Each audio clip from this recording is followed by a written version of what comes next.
Hi, it's Brendan here. Before we kick off with this week's podcast, I wanted to let you know some exciting news. My new book is out now. It's called After the Pogrom, 7th of October, Israel and the Crisis of Civilization, and it's available right now from Amazon.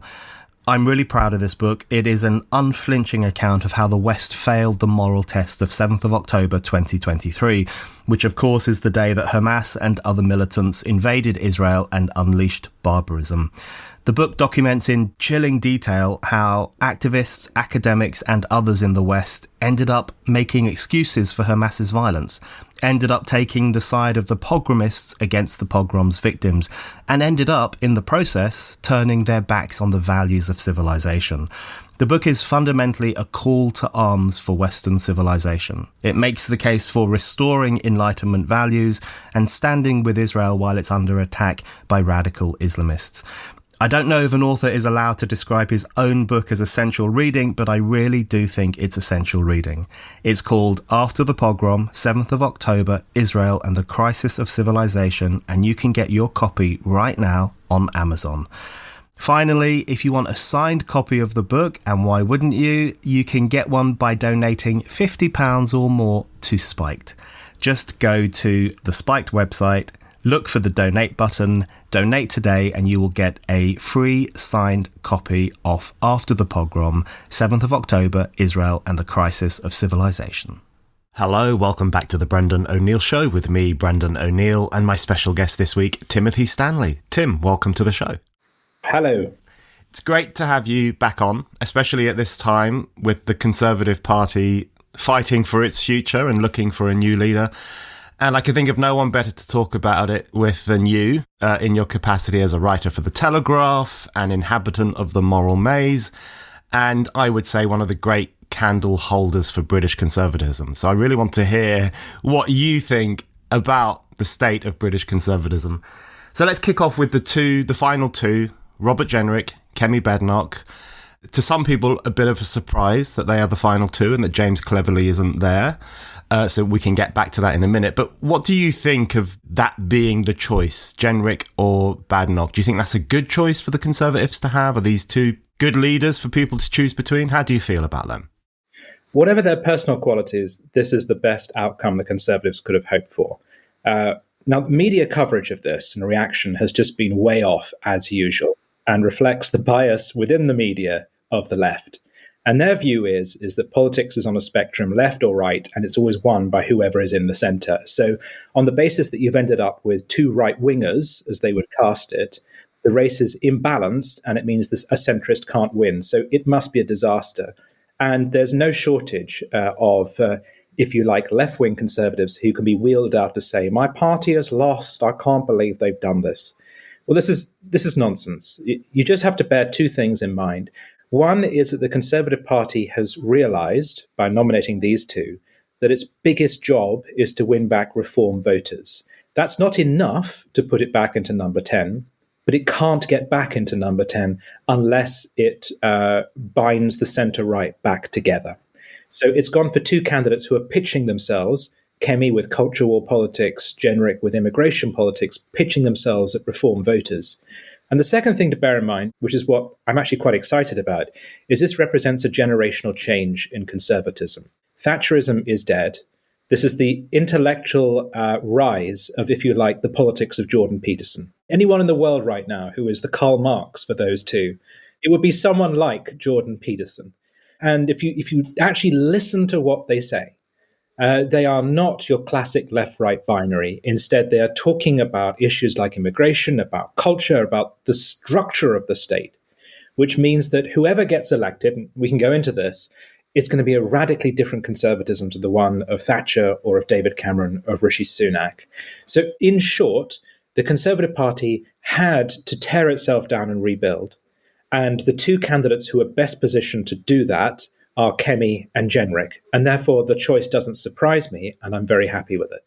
That's a really good starter point for the discussion. And I want to dig down into both of those candidates with you in a moment. But let's talk about the falling out of James Cleverly, which A lot of people were surprised by, I don't think you were particularly surprised by, I know that the Telegraph is claiming his scalp. They're claiming responsibility for pushing him out, largely via a column that Alison Pearson wrote, in which she said, if he wins, I'm voting for reform. You know, that's the end of days as far as she was concerned. And that is seen as having contributed to his loss. What do you think about his exit? It's interesting that, I mean, one of the points you've made in the piece you wrote about it is that he was the old guard. He was the ancient regime. You know, he was part of the Sunak project, and that is clearly something people rejected in significant numbers in the recent general election. So he seemed to me to be a non-starter. But what do you think about the Cleverly phenomenon and the response to his losing of the race? I wasn't surprised by his defeat. I was surprised that he was ever in contention. And a number of conservatives, like Charles Moore, wrote a big piece writing him off and just saying he's not serious and look at his personal record. Again, there's a tendency in the media to see everything through the prism of left-right politics and how you position in that. The idea that Cleverly was ever a wet or the fight back of the centrists is nonsense. If nothing else, it's just not how Tory politics works. Conservative Party politics is psychosexual. It's all about who you get on with, who you fancy, who's invited you to their hunting lodge. It really is stuff like that. And James Cleverly had a great conference. And that's because he's like David Brent. He's going to dominate a conference full of young males getting drunk and swapping dirty jokes, because that's James Cleverly. Right. It's a seedy conference in the Midlands. Of course, James Cleverly did well at it. Of course, he got a bounce out of it. And a lot of MPs judged it simply on, this is a man I would get on with and I wouldn't object to being leader. It's as simple as that. So he sort of got as far as he did off the back of that, and also off the back of some MPs being too clever. Again, the media is reporting it as Jenrick lending votes and this backfiring, and then Cleverly's people trying to lend votes and that backfiring. From the people I've spoken to at the top of one campaign in particular, they've said, we never lent anyone any votes. Our MPs just did whatever their mad little minds led them to do. And this first led to Cleverly doing well, and then it led to Cleverly being beaten. And we don't really understand what happened or why. So I don't think one can put too much analysis into it. But ultimately, the difference between Cleverly and Badenoch and Jenrick is that Cleverly was proud of the government's record. He did say sorry at the conference. He also defended things like the handling of the Rwanda plan. And he was the person you would vote for if you wanted to feel good about being a conservative. There was a moment of the conference in which he said, this party is my clan, this party is my tribe. And that beautifully captures British conservative politics, which is a complete anathema to its European and American variants, where it's shaped by ideology and philosophy. In Britain, it's really psychosexual. And Cleverly briefly tapped into that. But the party seems to have realized that that's not good enough, that simply electing another Sunak or another man who would try and persuade people that the Conservatives did well in office was not going to be enough. This episode of The Brendan O'Neill Show is sponsored by Shopify. If you're listening to this, chances are you've got great business ideas and, above all, a dream of becoming your own boss one day. But the confusing world of sales can often make that dream seem daunting. Maybe you thought it was all just too hard. The good news is that there's a solution, and it sounds like this. That's the sound of another sale on Shopify and another small business owner living out their dream. Thanks to Shopify's groundbreaking platform, starting and running your business has never been easier. Whether you're selling antique clocks or cashmere socks, Shopify has helped millions of businesses like yours around the world. Shopify simplifies selling online and in person by bringing your whole business under a single digital platform. It even takes care of critical social media marketplaces like Facebook and TikTok. Shopify basically takes the hassle out of sales, allowing you to focus on what you do best, creating a great product and bringing joy to your clients. The best thing about Shopify is that it gives you complete control over your business. Its huge array of customization options will help you tweak your image, all without having to learn any new design skills. It really is that simple. And when you do want to take that extra step, Shopify's extensive business library will be there to help you every step of the way. So, what's stopping you? When you decide that it's time finally to follow your dreams, you only need to remember one word: Shopify. Sign up for a £1 per month trial period at shopify.co.uk/Brendan, all lowercase. That's shopify.co.uk/Brendan to take your business to the next level today. Shopify.co.uk/Brendan. So let's just talk about that idea of the fight back of centrism, which, as you say, that was very palpable in a lot of the coverage. There are some tears being shed over Cleverly being kicked out. And you can imagine that Guardianistas and others who are not fans of the Conservative Party would rather that he were in charge instead of Jenrick or Kemi Badenoch. Why did they see him in those terms? Why did they talk about him in the language of centrism? Is that indicative more of their desperation for politics to return to that drab centre ground rather than reflecting anything real about him or his policies? Spot on. It reflects a media class which is still stuck in the 1990s that thinks Bill Clinton and Tony Blair are God, and you just have to do whatever it is they think they did.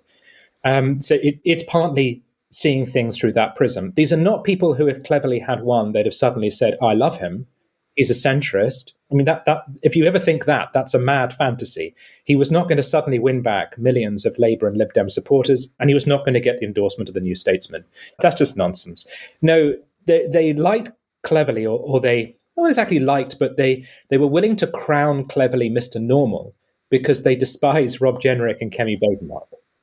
And that is both personal. There's a lot of personal animosity towards them on the basis of character, but it's also because they can see, they can sense that these people represent the fruition of Brexit and a new kind of Brexit era politics. And they obviously don't want that to happen because they're worried it could win, and it might win because Labour's imploding. So let's talk about the two contenders. Let's start with Robert Jenrick. I think you might have more time for Jenrick than I would. We'll come on to Kemi Badenoch in a moment. I'm a fan of Kemi Badenoch. But on Jenrick, what do you say to those who make the critical observation that he does seem to have flip-flopped quite a bit? People will accuse him of being a weather-vane politician. You know, he started out as a bit of a Cameroon liberal. He was in the kind of David Cameron set. He was pretty pro-Remain, and now he's on stage at the Tory party conference and he's banging the drum on immigration, and he's wearing a sweatshirt saying Hamas are terrorists, which I thought was a great thing for him to do, by the way. Everyone should wear that sweatshirt, stating the truth. He's doing all these things which seem more Farageist, a bit more populist, and seem, as you were saying earlier, designed to win back those voters that the Tories lost to Reform.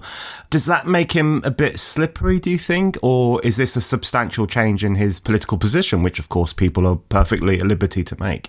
Politics is very cruel, and the phrase Robert Jenrick has just stuck because it's a catchy phrase.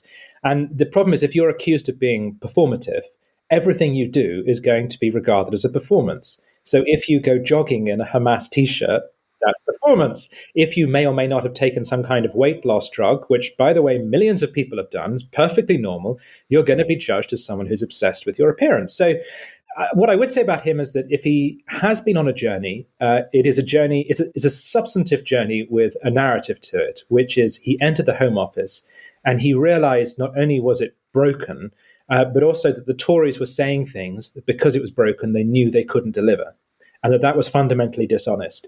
And so he's come around to the view that whether you are a Cameroonian or a Tebetite or whatever your politics might be, the real issue in this country is that all the forces are arraigned against you doing anything. This is what I always say to left-wing people. You laugh at Liz Truss and her 1 month in office. That's exactly what would have happened to Jeremy Corbyn. Within 5 minutes of entering office, John McDonnell would have proposed a budget that was based on spending, based on borrowing or whatever, and the Bank of England and Joe Biden and the backbenchers would have got rid of you. So I think Jenrick has a narrative there which to me rings true, that I've discovered the administrative state stops everything from happening. The other thing to note about Jenrick is that whatever you think of him, what's interesting is the people supporting him. And to go back to my philosophy point, everyone who I have met in seminars and at conferences to discuss the future of the right backed him early on. It's people like Danny Kruger, who wrote a very interesting book about the new right. And a little more behind the stage is people like John Hayes, who is not a very well-known MP outside of Parliament, but within Parliament, he is regarded as a profound and influential figure on the very right wing of the Tory party. So I was impressed by the people supporting him. And I got a phone call from Jenrick's team the day after the election to say, you should be supporting Rob Jenrick. And I am so low down the food chain in conservatism that Matt Hancock could eat me. So if you're ringing me the day after the election, you're on it. And there's a part of you that has to admire a campaign that's good. That's a campaign that's going to go far.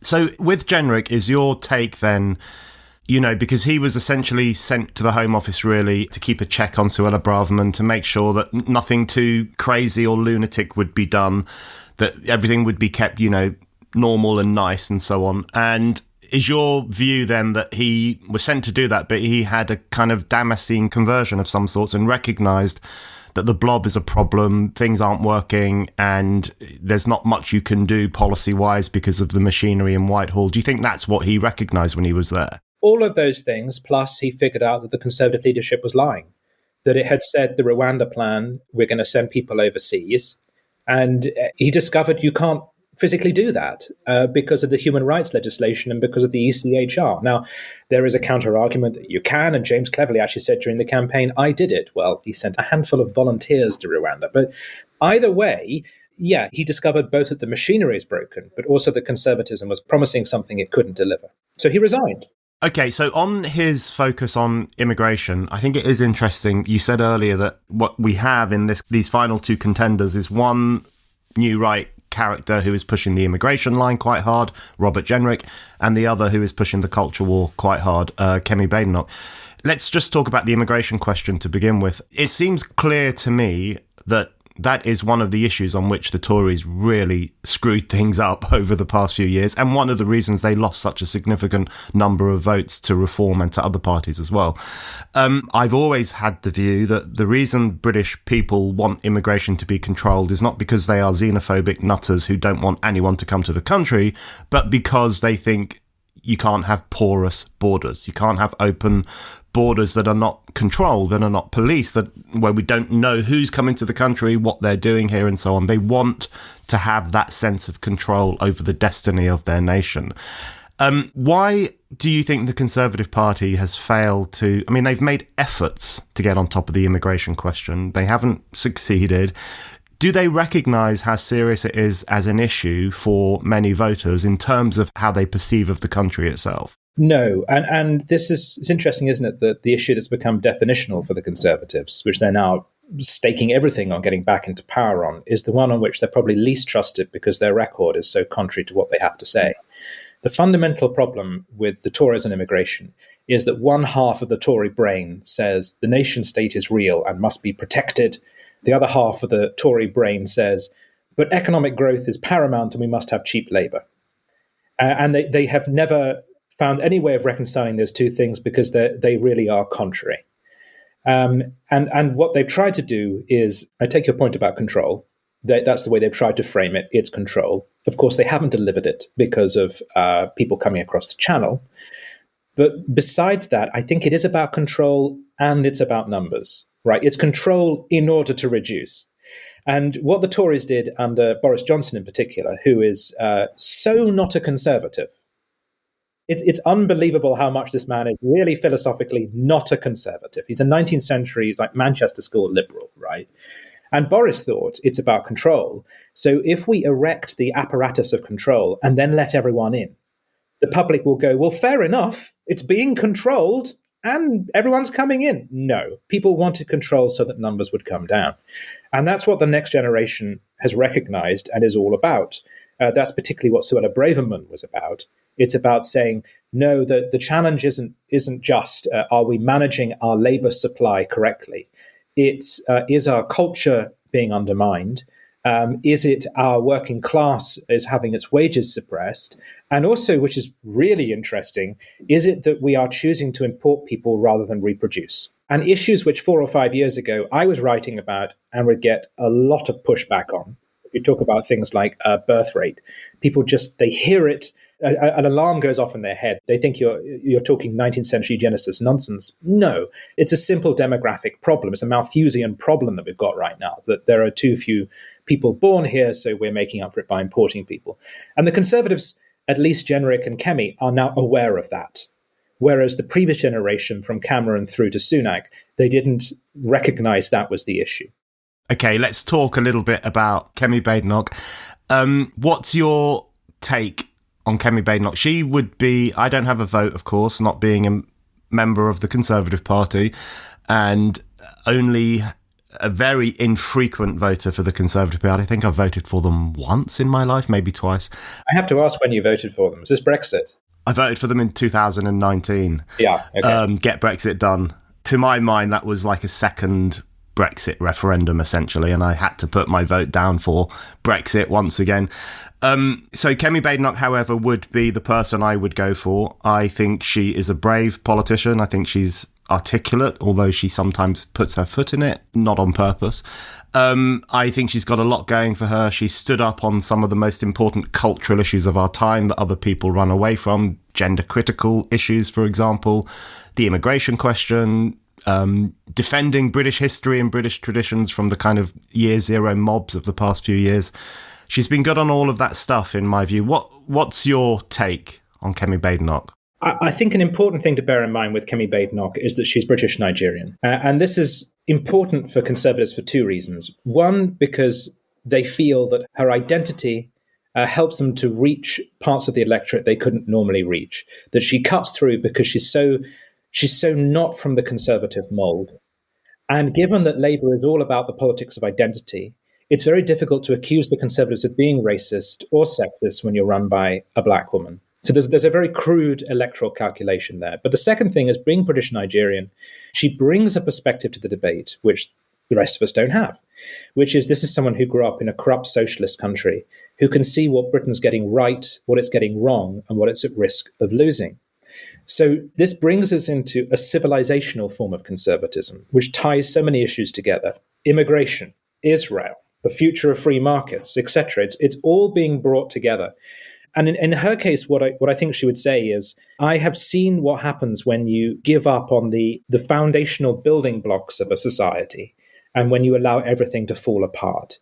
When you undermine trust and authority, when your politics just become silly and corrupt, and when you forget important values like free speech and democracy. She is able to say, I have lived through it. So she both knows what's not working in Britain, the administrative state, but she also knows what policy should be directed towards building up, which is things like free speech. One thing that I did want to ask you about is the extraordinary hostility she incites in sections of the media. Now, partly it's the predictable media response to any conservative who's off the new right variety. As you were saying earlier, the mainstream media tends to come from a certain section of society, and it holds certain views, and those views are not very tolerant towards people of the new right. But with Kemi Badenoch, there seems to be a particular hostility, and if she fluffs anything up, it will be all over the papers for days on end. Even if she says something perfectly sensible that will connect with lots of people out there, even that will be presented as something demonic and terrible and racist or whatever. What do you think explains the particular hostility she seems to get from the media classes? Well, it's three things. One, it's the perception problem, Rob generic, and in the case of Kemi Badenoch, her name lends itself to being called chemical attack, chemical spill, etc. So she's just unfortunately got a perception that's hard to shake. The second issue is she herself is very aggressive in how she handles the media. She will happily, cheerfully pick a fight with them. She'll also complain quite a lot. And this sort of thing just rubs journalists up the wrong way. And unfortunately, they are very often the public's first point of access to politicians. They get to frame how that person is perceived. But the third thing is she is a black woman, and nobody likes what the left would regard as a traitor to their own identity, a traitor to their own skin and their own gender. And I think that's BS. One thing I really like about the Conservative Party, by the way, I've only voted for them twice as well. I'm not a regular Conservative voter. But one of the things I do like about them is they genuinely judge people on the basis of their individual character and talents. I know the old cliche of "I don't see race" is nonsense, because we all do. It's a reality that there are systemic structures to racism. I get that. But conservatives honestly try to judge people on the basis of who they are rather than their identity. This is one reason why they've had a very good success rate of putting ethnic minority people into the cabinet, and why they've had 3 female prime ministers, because ultimately they judge those people on their individual merits. And that's what Badenoch's all about, and it's what Badenoch wants to be judged on. She wants to be judged on her abilities. If you got the first black female Labour prime minister, Labour would never stop talking about it. There's a part of them, even if it's subconscious, that will be frustrated and furious that here Britain finally has a black female prime minister, and she's not banging on about it all the time. David Lammy keeps going to foreign summits and saying, as the descendant of slaves, I mean, okay, yeah, powerful stuff, I get it, and there is value in making people aware of that. But James Cleverly was a black foreign secretary before he was. It's been done. Rachel Reeves keeps saying, I'm the first female chancellor. Okay, great, that's a good thing, but we've had 3 female prime ministers. A Labour Party which is now devoid of socialism, it's lost its philosophy, it has no analysis, only has identity now to run on. It just has a collection of firsts that it wants to tick off.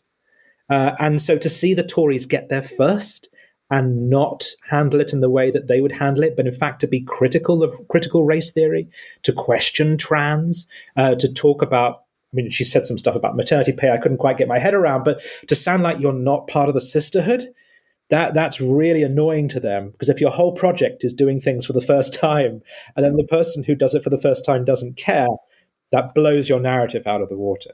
And, you know, the great irony with Kemi Badenoch is that she is more a part of the sisterhood in its traditional meaning than many of the people who are attacking her, because through the trans issue, I think she's done more to stand up for women's equality and women's safety and women's dignity than many of those so-called feminists in the Guardianista presses who are constantly throwing brickbats at her. On the race question, I think you make a very good observation there that if there were to be a black female Labour Prime Minister, we would never hear the end of it. It would be celebrated and talked about non-stop. If that were to happen with Kemi Badenoch, a future Prime Minister possibly, it would be treated very, very differently. It is because she is sadly seen as a black person who has betrayed her own race by becoming a conservative, and even worse, by becoming a conservative of the new right variety. Do you think we're going to see, in response to her, I guess we're already seeing it, this kind of neo-racism? And we saw it around the coconut discussion as well, with Baroness Wazi and others pretty freely using what I consider to be quite an obnoxious term to describe people who are black on the outside but white on the inside. Do you think we're going to see more of that in relation to Kemi if she does win this contest? Unquestionably. I think an element of the bourgeois commentariat will feel unleashed. Because in the same way that, if you like, to put it really crudely, her ethnicity can be a shield for conservatives to cynically hide behind. And you know what? The conservatives may well do and believe racist and sexist things that should be called out, and just because they've got a black female leader shouldn't protect them from being called out. In the same way, there'll be some left-wing commentators who feel that she's now fair game because she is out there as a black woman, and therefore they can attack her as a black woman and question her loyalty to whatever that is. I think it's also important to point out that generationally, she represents something slightly different from the settled black experience, which is she is an immigrant. So I'm sure Kemi has experienced racism, because heaven knows there's plenty of it, but her narrative isn't as tied up to Windrush, the experience of racism in the 70s and the 80s, the riots. She's not so tied to that black working class experience of being British, which is another thing which slightly confuses this narrative and is perhaps not what some people were emotionally looking for in their first black female prime minister. One more question in relation to Kemi. I wanted to ask you about the trans issue, and more broadly, not about the trans issue itself, because people have been talking about that for a long time, but what it tells us about the Conservative Party, because you have this strange situation, and I think it probably points to very profound fissures within the Conservative Party, where on the one hand there are leading figures in the party who have been very noisily pro-trans, as they would see it. They've argued for the right of self-identification, the right of a man to become a woman essentially with a click of his fingers or by obtaining a certificate. And then on the other side, Kemi Badenoch has shown a great willingness to speak with detransitioners, to speak with feminist groups, to speak with the LGB Alliance and other outfits that have made a very, I think, good and important challenge to some of the excesses of the trans ideology. What do you think that tells us about the modern Conservative Party, that it can have, I mean, we all know it's a broad church, but is it something more divisive and something that points to kind of possibly unfixable divisions when you can have a party that has such divergent views on a topic like trans and other issues too? Well, as some people say, it's a broad church without any faith. Right? And this is the problem with British conservatism. As I said, zero philosophy. So I notice on the current debates around assisted dying, Conservative MPs may well vote against, which as a Roman Catholic I'm very happy by. They probably won't vote against on philosophical grounds. They'll vote on the basis of hard cases. I've heard X happened, therefore I'm uncomfortable with it, therefore I won't vote for it. What they struggle to deal with is abstracts, moral principles, natural laws, things like that. They just don't process that. So in the case of trans, under the Conservative Party, they were quite happy for the trans thing to happen, for clinics to function, for people to take puberty blockers, cut off their breasts, whatever. That was all happening under the Conservatives, right? And in fact, some prime ministers were all for it, because lobbyists were coming to them and saying it's a good thing. And because, again, they knew of hard cases of people who may well have gender dysphoria and who they, in a very almost Christian way, wanted to help. It changed because of two things. One, feminists pushed back, not right-wingers. The right-wingers like me were saying this stuff's wrong, but no one paid any attention to us.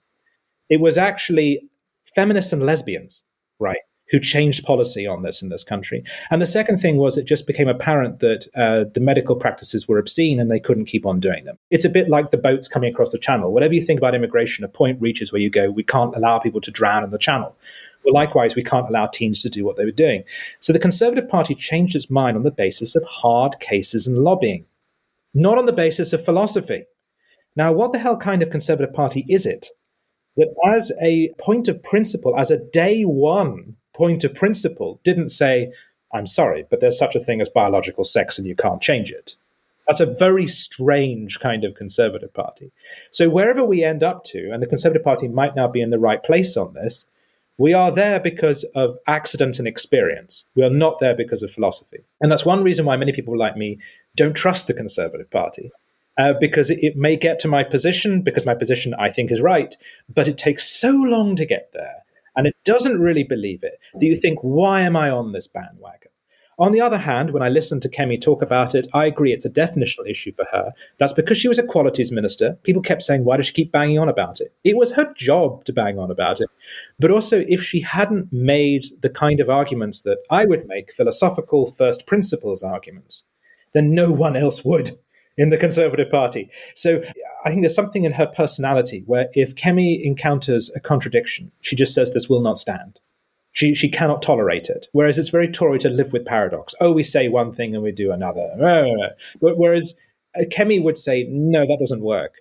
And again, it's another reason why the bourgeois media class doesn't like her, because they love that kind of wishy-washy, paradoxical style of living. But Kemi can't cope with it. And she'll just say this is contradictory, so we must resolve the contradiction.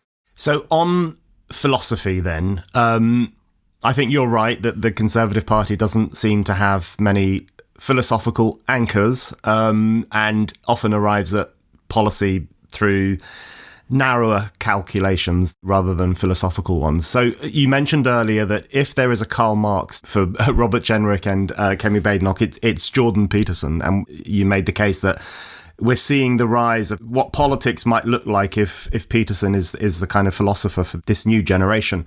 What does that mean in terms of what might happen in Downing Street were one of these people ever to get there? What would Peterson politics look like in the real world, do you think? Everything that I've criticized conservatism for can also be a strength, because it's very good at picking up on cues from the culture and reacting to them. And the old debates about a left-right, cut taxes, cut spending, the Conservative Party is still going to be fiscally conservative. But it is picking up on the central problem of our time being that people are really unhappy. that there's a nihilism crept into our culture, that people don't know what they're living for. And a lot of writers on the right are increasingly concerned with non-material spiritual questions. I'm just reading Rod Dreher's latest book. You may not have heard of him, the readers may not have heard of him, but these two candidates have almost certainly read Rod Dreher. He's the guy who came up with the Benedict option, which was all about opting out of society and rebuilding Christian communities.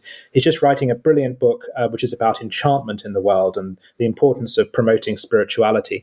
That's what they'll be reading and tapping into. So you're going to get a Conservative Party in number 10, which is will do everything you expect it should do, be tough on crime, cut taxes, etc. But it's also going to be asking itself, how do we address the spiritual, moral questions of our time? How do we shape policies so that people are happier? And I think it's going to be things like family formation. How can we have policy which encourages with things like daycare or with maternity pay or with take-home salary pay? How can we help people to form families? I think it's also going to be a number 10, which is a bully pulpit. In the past, Conservatives from basically Major onwards, Thatcher was very civilizational, but it was a kind of a narrow-minded, Hayekian, libertarian civilizational. But John Major onwards just didn't want to be a window into people's souls, so he just wasn't going to talk about culture. Well, whoever's in number 10 is going to talk about culture. They're going to roll up their sleeves and get stuck into arguments. If there's a debate about trans or Gary Lineker, they're going to tweet and talk about it. It's going to be a number 10 which is far more engaged in societal, cultural problems than we've had before. Okay, Tim, my final question for you, to put you on the spot, is Jenrick or Badenoch, who do you think is going to cross the finish line? Who would you like to see cross the finish line? Who do you think would be best for the Conservative Party to go in the kind of direction people like you would like it to go in? I'm honestly undecided. And the reason for that is because, on the one hand, I think Kemi is the cut-through candidate. I think the public will know who she is. On the other hand, I think Jenrick is intellectually closer to where I am, and certainly his team is. But I would honestly be happy with either candidate, and I think it starts things off very strongly for the Conservatives. And just ignore the media. This is a good outcome, and I honestly think it's going to be a good race. Tim, thank you very much. Thank you.